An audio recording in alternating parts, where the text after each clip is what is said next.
Welcome back to Morning Footy, presented by StubHub. Well, on the heels of our conversation about St. Louis City SC, we are absolutely delighted to welcome in the man in charge, Bradley Carnell, fresh on the heels of signing a contract extension, which will keep you through the club through 2025. Congratulations, Bradley.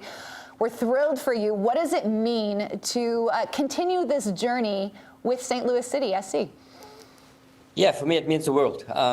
Just seeing how, first and foremost, my family settled in, just to feel a part of this community, part of this culture, and part of building something special. And to have the opportunity to extend that another year, it was a no-brainer for me. And, I'm glad that the club and myself, we were able to figure out through a couple of hurdles. But yeah, I'm really excited to continue this journey. And it's just too special, not to have wanted pursue this any longer. So for me, it was a no-brainer, and it's exciting times ahead, and it gives me a nice challenge. It gives us a nice challenge as a group. I heard you guys talking before the break. Where do we go next? How do we develop from here? And I feel we've been chasing.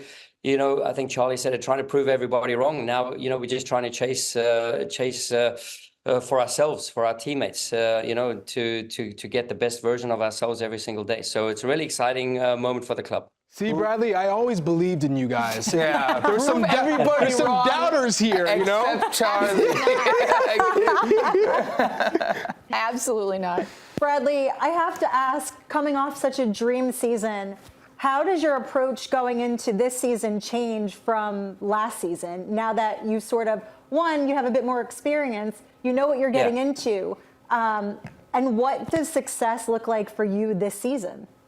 Yeah, for me, if you have a look at the pathway that that we had over the last year, and building the foundation and ingraining your roots and what you believe in, and to get that all going up and running. Our players said it best through the last couple of months. They were like, we can grow on and we can step to that next level now. Now it's very easy to say, but it takes a lot to get to do it now. But the good thing is the foundations are built. We have an amazing facility. So everything that we've tried and tested, what worked, what didn't work, and now we can continue to evolve and grow and continue to be good at what we're good at, but still, what defines us and what can make us special and different, winning the Western Conference, Roman said it perfectly, there's no silverware, there's no trophies, there's nothing tangible. So what's tangible is how we play, and what we believe in and what we bring every single day to training. So I'm excited about that. And then, success, what does that look like? So,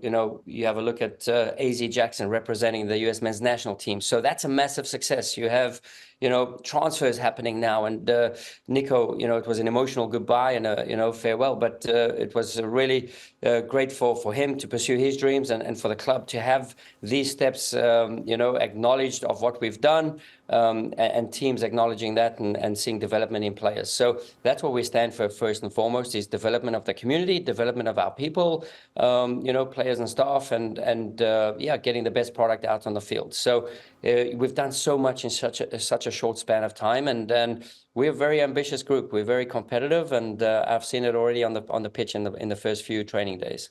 Bradley, an incredible job at defining who St. Louis City are, as well as just giving you a brand, a product on the pitch that everyone knows what your identity is, and as everyone's bought in.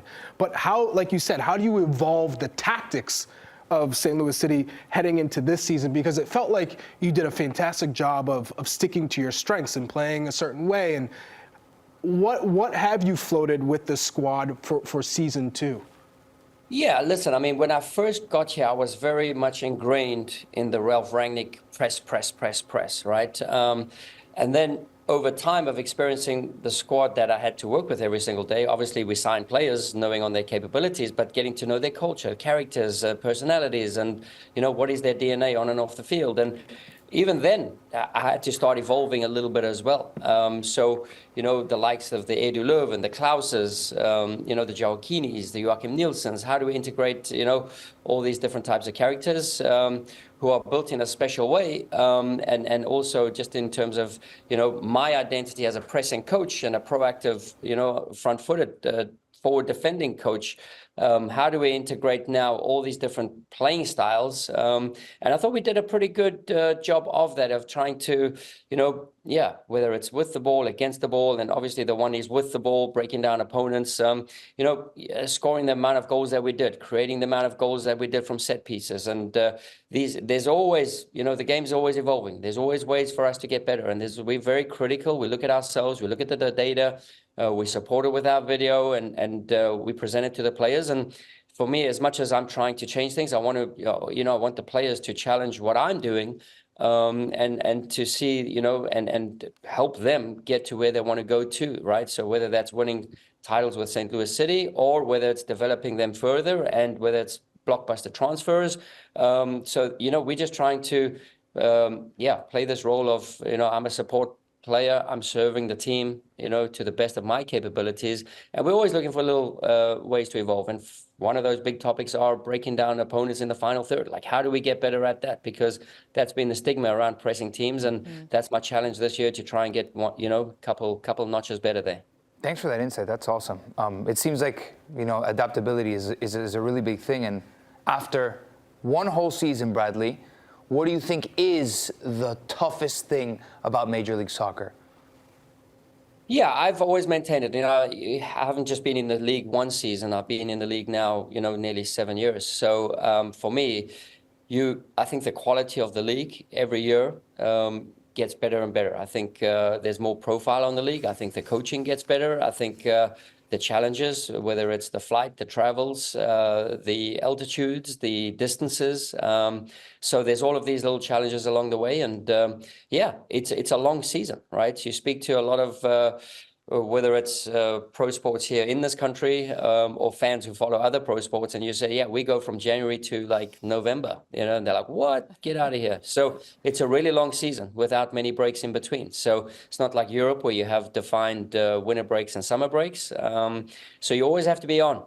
You always have to be on, and with a plan in mind. And with the inception of Leagues Cup and for our participation this year with the Champions Cup, I mean, these are amazing times for the club. Yeah, I mean, who said fixture congestion? Come on now.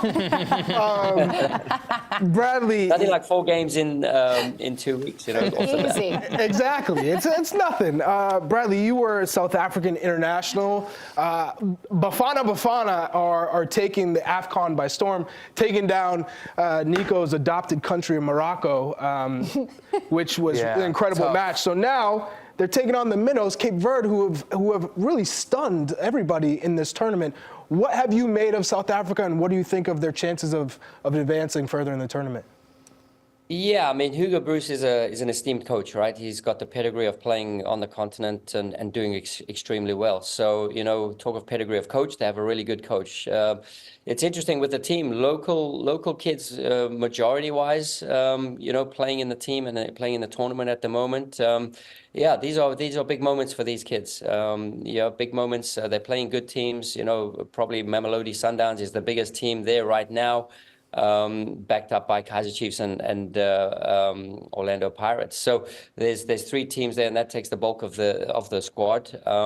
But there is a lot of talent on display. Percy Tau is probably the most experienced player right now.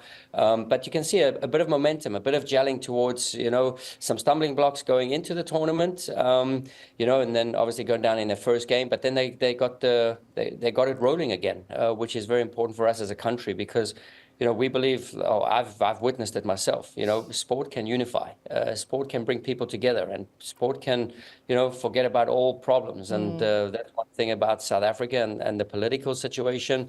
It's just amazing to follow that, when there's a big sporting event, and whether we're becoming rugby world champions or progressing now as a nation in the AFCON, it's really amazing to watch how that unifies people, despite some issues back home.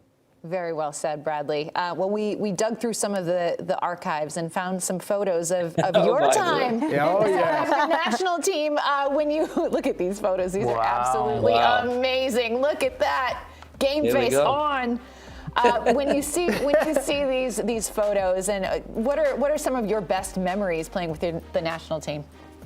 Yeah, well, I participated in the AFCON in 2002, and actually we went out to, we lost to Morocco in the quarterfinals. So, I was just, before we went on air, I said, yeah, we were getting lambasted for losing in the quarterfinals against Morocco. Now we're celebrating an entrance by beating Morocco into the quarterfinals. So, the goalposts have shifted for South Africa. We used to be a bit of a powerhouse back then. I would say at least a top 4, top 5 country on the continent, but the wheels have shifted a little bit. So, everyone's trying their best to get the best performance out of that group and to get them, back where they belong. But memories, wow.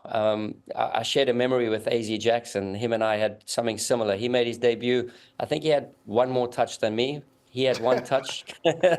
I got 0 touches against Holland in 1997. So, it didn't have, but it's a great memory to have. My first cap for the country, and then playing in the AFCON, playing in a World Cup 2002 in Japan, Korea. I mean, these are things that no one, they accompany you for the rest of your life, and you're trying to share bits of information and experiences with some of the young guns here. But yeah, these are experiences. Just makes me feel old right now. Hey, you and me both. I feel old as hell at this desk. Not at all. Well, Brad, quickly, before we let you go, I know you guys are in the midst of preseason. You're about to head off to Coachella for that preseason tournament out there. One player that's really impressed you in preseason on your squad, who we watching out for in 2024? Yeah, I mean, I wouldn't say, again, we've always believed in the collective, right? I mean, we've got some new acquisitions. We're trying to get Nicholas Dura, who joined us yesterday for the first time, acclimated. Thomas Totland, who's hit the ground running, I must say. So, I mean, I don't want to highlight one because they each bring something special, and that's why we recruited them, right? That's why we got them in here. So, yeah, the new signings for sure. And now it's just making sure that we're getting guys, who had a bit of an extended holiday, getting them up to speed, getting them sharper, getting them fitter, getting them hungry. And that's what I want to see. I want a group of guys who are just so hungry to be better than they were last year. And if that's the case, then we've got some year coming. Amazing. The collective. I love the collective. I'm all about the collective. That's why he's good at his job. A true diplomatic coach. Bradley, thank you so much for taking the time to join us. We really appreciate it. Best of luck this season. All my pleasure. Thank you so much. Take care. See you. All right, guys, we are going to